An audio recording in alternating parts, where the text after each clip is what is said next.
Ich habe nicht geahnt, dass der Herbst dieses Jahr so lange andauern würde. Der Oktober war sehr mild, weshalb die Bäume immer noch bunt sind. Trotzdem sind die Tage kurz und der Morgen startete bei mir meist im Dunkeln.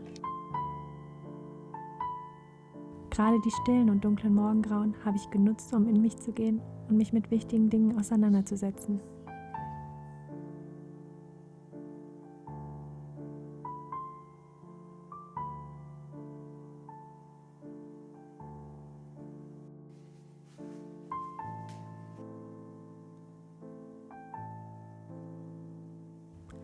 Kannst du dich daran erinnern, als du dir als Kind Gedanken über die Zukunft gemacht hast? Was wolltest du einmal werden? Vielleicht war es eine Künstlerin oder eine Ärztin.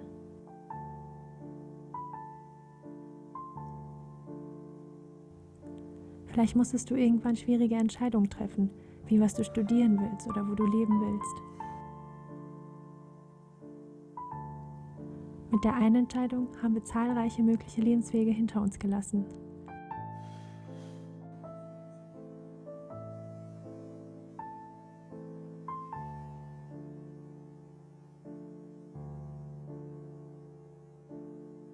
Wir probieren vielleicht verschiedene Dinge aus, leben auf unterschiedliche Weise, aber am Ende bleibt eine Vielzahl von Optionen übrig, die wir nicht entdecken konnten.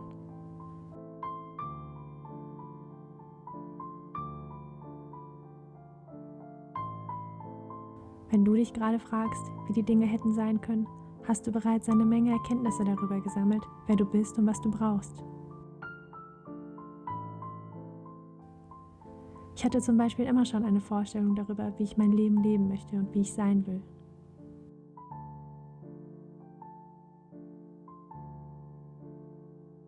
Trotzdem frage ich mich manchmal, ob ich nicht doch hätte was anderes studieren sollen oder woanders hätte leben können. Doch jetzt bin ich hier mit den Entscheidungen, die ich getroffen habe.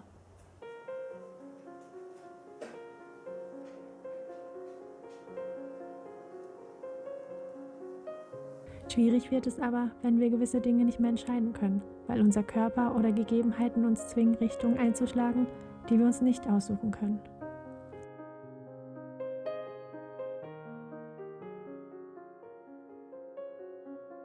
Man vergisst oftmals, was wäre wenn Szenarien für die Zukunft einzubauen.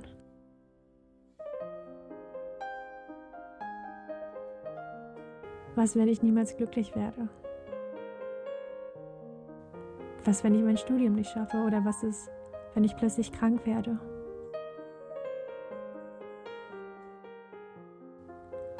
Und das ist manchmal auch ganz gut so, dass wir diese Szenarien nicht immer einbauen. Sonst würden wir uns nicht besonders auf die Zukunft freuen. Doch haben wir dann nur einen Plan im Kopf.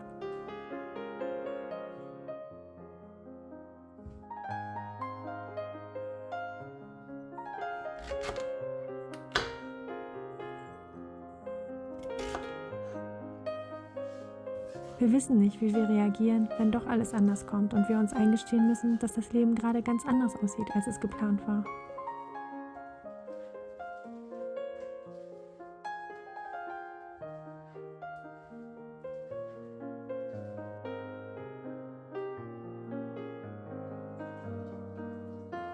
Gerade wenn eine Erkrankung auftritt und wir nie wieder gesund werden können, müssen wir uns mit der Tatsache konfrontieren, dass wir wahrscheinlich nicht das Leben führen können, wie wir uns das ausgemalt haben. Plötzlich ist es kein Was-wäre-wenn-Szenario, sondern die Realität, mit der man sich beschäftigen muss.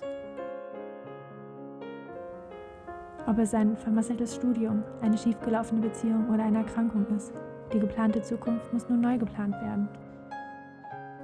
Und das kann herausfordernd sein, besonders wenn man in der Phase des Zorns oder der Verhandlung verweilt.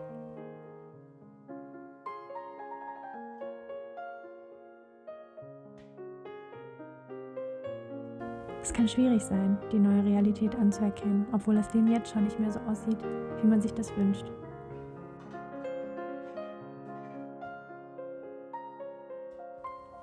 Die Vorstellung, die Erwartung an die Zukunft und an die Gegenwart müssen angepasst werden.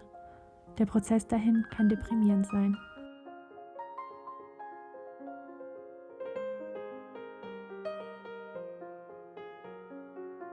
Man hat nun mit ganz neuen Gefühlen zu kämpfen, die Scham, Angst, Traurigkeit und Überforderung sein können.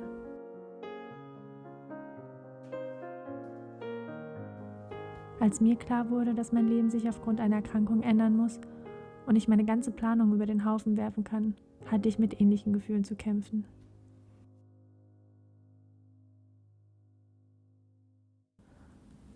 Da ist es ganz normal, dass man wütend wird und die Realität nicht wahrhaben will.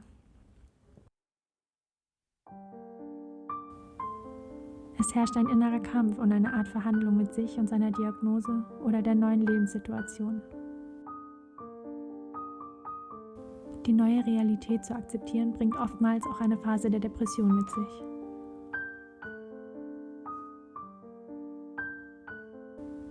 Angst vor der Zukunft zu haben, ist ganz normal. Gerade aber in Situationen, in denen die Zukunftsplanung durcheinander gerät.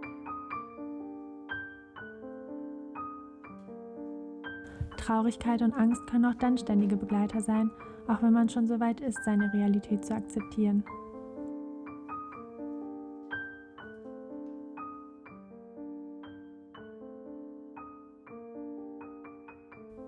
Trotzdem denke ich, dass wir irgendwann die neue Realität akzeptieren müssen.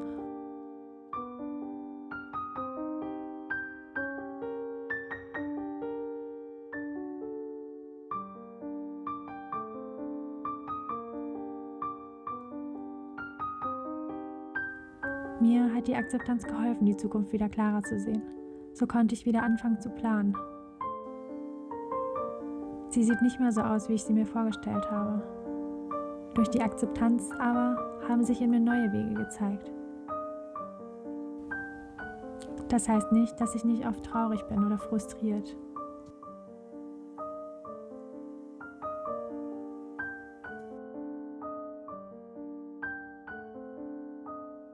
Die Akzeptanz aber ist der Grundbaustein für eine erfolgreiche Veränderung, die helfen kann, das neue Leben anzugehen und die Herausforderungen zu meistern.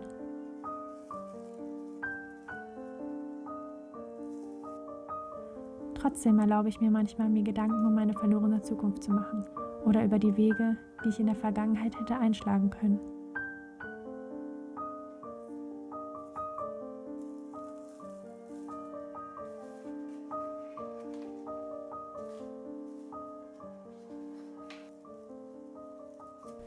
Gerade jetzt im Herbst hat man viel Zeit, in sich zu gehen und sich neu zu sortieren, Herausforderungen anzunehmen und alte Dinge gehen zu lassen, um bald neue Dinge willkommen zu heißen.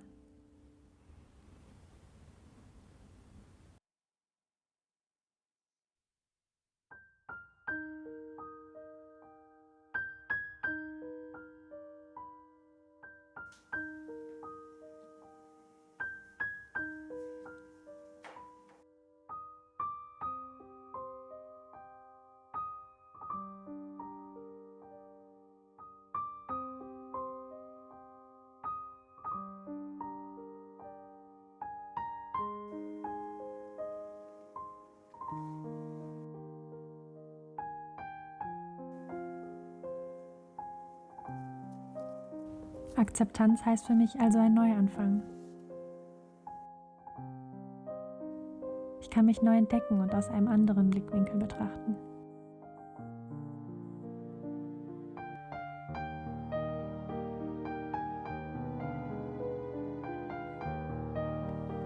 Ich kann sehen, welche Barrieren in meiner Umwelt herrschen. Ich kann mich informieren und gegen diese ankämpfen und andere Menschen sensibilisieren.